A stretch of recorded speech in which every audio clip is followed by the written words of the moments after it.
అలాంటి ఎనర్జీని దేవుడు మనకిస్తారు, అలాంటి శక్తి మనకిస్తారు. మీకు తెలుసో లేదో, ఈ జేసీ చర్చ్ అనే పరిచర్య ప్రారంభించడానికి ముందు కూడా సేమ్ నా పరిస్థితి కూడా ఇర్మియా గారిలాగే ఉందండి. సేమ్ నా సిచ్యువేషన్ కూడా ఇర్మియా గారిలాగే ఉందండి. నాకు శక్తి చాలదు ప్రభువా, నాకు శక్తి చాలదు ప్రభువా. ఏమంటే కొన్ని పరిస్థితులు నా జీవితంలో జరగటం వల్ల నేను ఎలా అయిపోయినంటే, ఎలా ఒక ప్లేస్ నాకు ఇంకా బాగా గుర్తుందండి. ఒక రైల్వే స్టేషన్ అండి, ఒక రైల్వే స్టేషను. ఆ రైల్వే స్టేషన్ దగ్గరలో ఒక రైల్వే గ్రౌండ్స్ ఉంటాయండి. ఆ గ్రౌండ్స్లో ఒక చెట్టు ఉంటుందండి. నాకు బాగా ఆ సీన్ నాకు ఇంకా కళలో తిరుగుతుంటుందండి. ఆ చెట్టు దగ్గర అలాగా ఒంటరిగా కూర్చుని పోయాను. అలా కుప్పకూలిపోయాను అంటారు చూసారండి, అలా కుప్పకూలిపోయానండి. కుప్పకూలిపోయి ఏం మాట్లాడుతున్నానో నాకే అర్థం కావట్లేదు, ఏం చేస్తున్నానో నాకు అర్థం కావట్లేదు. ఒకటి మాత్రం స్పష్టంగా అర్థమవుతుంది, ఒక్కటే నా మైండ్లో తిరుగుతుంది. ఆ ఒక్క డైలాగ్ తప్ప నాకు మిగిలిందంతా ఏం మాట్లాడుతున్నానో నాకు గుర్తుండట్లేదండి.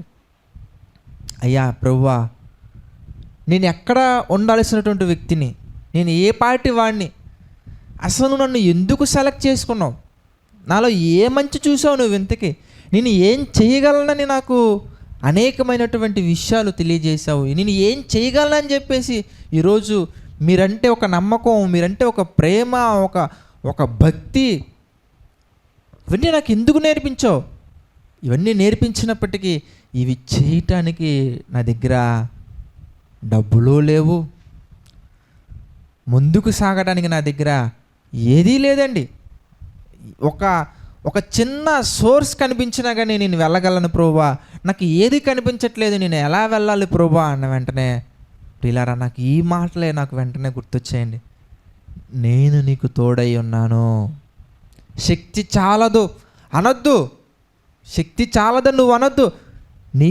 నీ నోట నా మాటలు ఉంచదును, నీకు కావలసినటువంటివి నేను నీకు సమకూరుస్తాను కదా, ఎందుకు భయపడుతున్నావు అనే మాటలు నిజంగా ఎంత ధైర్యాన్ని ఇస్తాయంటే, ఆ కుప్పకూలినటువంటి ఆ హృదయంలో ఏది చెయ్యటం చేత కాదు, నువ్వు చెయ్యలేవు, నీ వల్ల కాదు అనే ఆ చిన్ని హృదయంలో ప్రియులారా, చెరగని ప్రేమతోటి ఆయన చిగురింపచేసినటువంటి ఆ చిన్ని ఆలోచనలు ఉంటాయి చూసారా, అనిచ్చే ఆ ధైర్యంతో కూడినటువంటి చిన్ని ఆలోచనలు ప్రారంభంలో చిన్నగా మన కంటికి కనిపించకుండా మట్టిలో కలిసిపోయేంత అది చిన్న ఆలోచన, కానీ అది మర్రి చెట్టు అంత స్ట్రాంగ్ అవుతుందండి, పాతుకుపోతుంది అంతే. ఆ ధైర్యం అనేది, దేవుడిచ్చే ధైర్యం ఎలా ఉంటుందంటే, ఎదురుగా ఎనలేని కష్టాలు మనకు కనబడుతున్నా కానీ మనకు కనిపించేది ఎనలేని ప్రేమ మనకు ఉంటుందండి.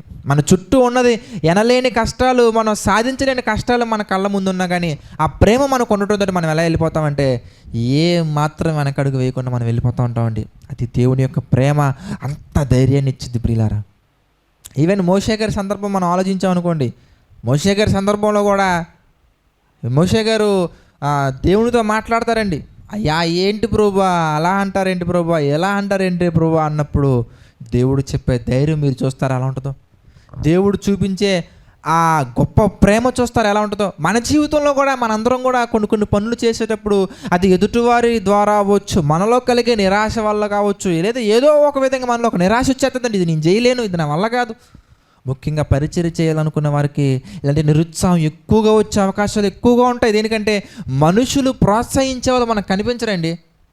పరిచర్య చేస్తానంటే ప్రోత్సహించాలి అస్సలు కనిపించరు మనకి, దాన్ని ఏదో ఒక విధంగా ఆపేద్దాం అనుకుంటారు. అప్పుడు మాత్రమే వాళ్ళ కడుపు మంట చల్లగా ఉంటుందండి, వారి కళ్ళు ప్రశాంతంగా ఉంటాయండి. అదేంటో ప్రజలు ఎక్కువ మంది అలాగే కనబడుతూ ఉంటారు మనకి, చాలా రేర్, ఎక్కడో తక్కువ మంది.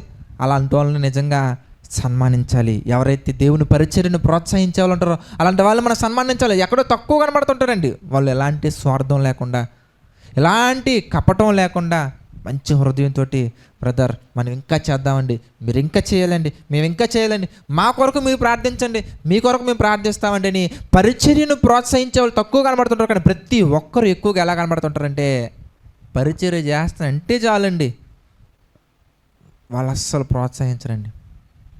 కానీ పరిచర్య చేద్దాం అనుకున్నటువంటి వాళ్ళకే నిరుత్సాహం కలిగే విధంగా ఎన్నో మాటలు వస్తూ ఉంటాయండి. ఎన్నో మాటలు, అది కుటుంబం ద్వారా కావచ్చు, భర్త ద్వారా కావచ్చు, భార్య ద్వారా కావచ్చు, పిల్లల ద్వారా కావచ్చు, ఏదో ఒక కార్నర్లో నుంచి నిరుత్సాహపరిచే విధంగా ఎన్నో సందర్భాలు ఎదురవుతూనే ఉంటాయి బ్రదర్స్ అండ్ సిస్టర్స్ మన జీవితంలో. కానీ అప్పుడు మనకు అనిపించే ఒక ఆలోచన ఏంటంటే, నేను ఇది చేయలేను, ఇది నా వల్ల కాదు, ఇది చెయ్యాలంటే ఎంతో తెలివి ఉండాలి, ఇది చెయ్యాలంటే ఎంతో జ్ఞానం ఉండాలి, ఇది చెయ్యాలంటే అబ్బో ఏవో దాటాలే, అది మన వల్ల కాదులే అని మనం గుండె చెదిరిన వారుగా కుప్పకూలిపోతూ ఉంటామండి.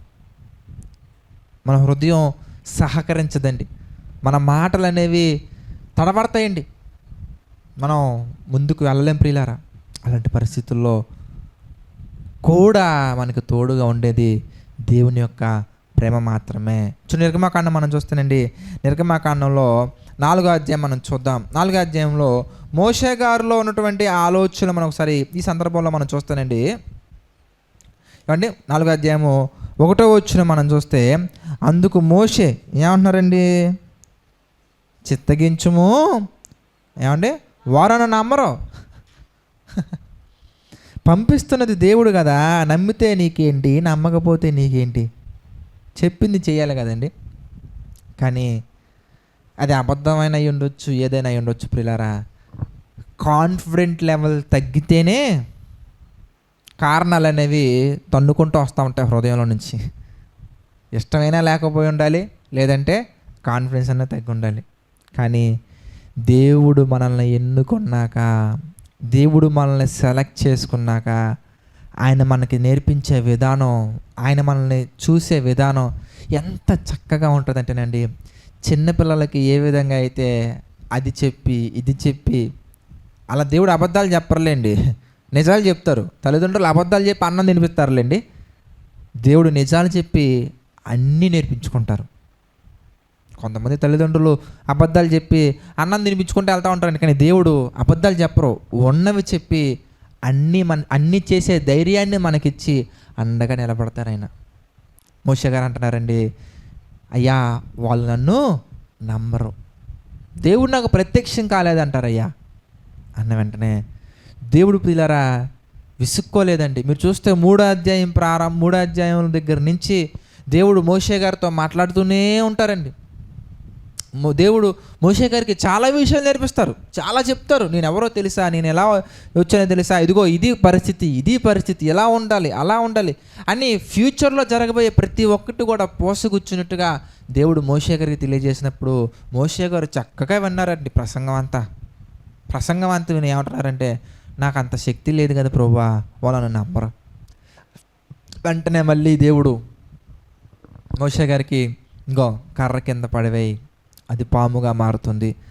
అలా మోషే గారిలో కాన్ఫిడెంట్ లెవెల్స్ నింపారండి. ఏమని, వాళ్ళు నమ్ముతారు, నమ్మేలాగా నేను నీకు తోడుగా ఉంటాను, నువ్వు వెళ్ళు అని దేవుడు చెప్పిన తర్వాత మళ్ళీ వెంటనే మోషే గారు మాట్లాడే మాటలు మీరు చూస్తే 4వ అధ్యాయంలోనండి. 4వ అధ్యాయం మీరు చూస్తే 10వ వచనం మనం చూద్దాం. 10వ వచనం, అప్పుడు మోషే, ప్రభువా ఇంతకు మునుపైనను నీవు నీ దాసునితో మాట్లాడినప్పటి నుండి అయినను నేను మాట నేర్పరని కాను, నేను నోటి మాంద్యము నాలుక మాంద్యము గలవాడనని దేవునితో చెప్పగా దేవుడు చెప్తున్నారండి. చూడండి చక్కగా చెప్తున్నాడు, మానవునకు నోరిచ్చిన వాడెవడు, మోగవానినే కానీ చెవిటివానినే కానీ దృష్టి గలవానినే కానీ గ్రుడ్డివానినే కానీ పుట్టించిన వాడెవడు, యెహోవానైన నేనే కదా, కాబట్టి వెళ్ళుము, నేను నీ నోటికి తోడై ఉండి నీవు ఏమి పలకవలసినది నీకు బోధించదనని అతనితో చెప్పాను.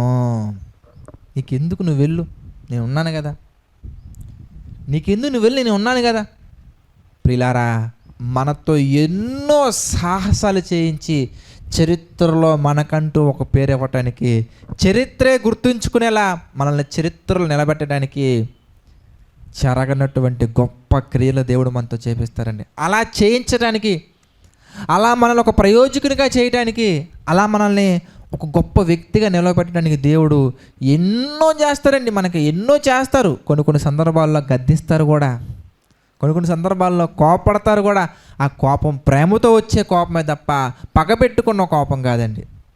ఆ కోపం అనేది ప్రేమతో వచ్చే కోపమే తప్ప పగతో కూడినటువంటి కోపం కాదండి అయింది. అలాంటి గొప్ప ప్రేమ మనకు చూపించి ప్రియులారా, అందుకే ఇవన్నీ తలుచుకున్నటువంటి, ఇవన్నీ చూసినటువంటి, ఇన్ని సందర్భాలు జాగ్రత్తగా ఆలోచించినటువంటి యోహాను గారు అంటున్నారు, దేవుడు ఎంత ప్రేమిస్తున్నాడు అంత ప్రేమిస్తున్నాడు చెప్పడం ఏంటి అబ్బాయి, అలా చెప్పడం ఏంటి అమ్మాయి, అది కుదరదమ్మా. దేవుడు ప్రేమై ఉన్నారు.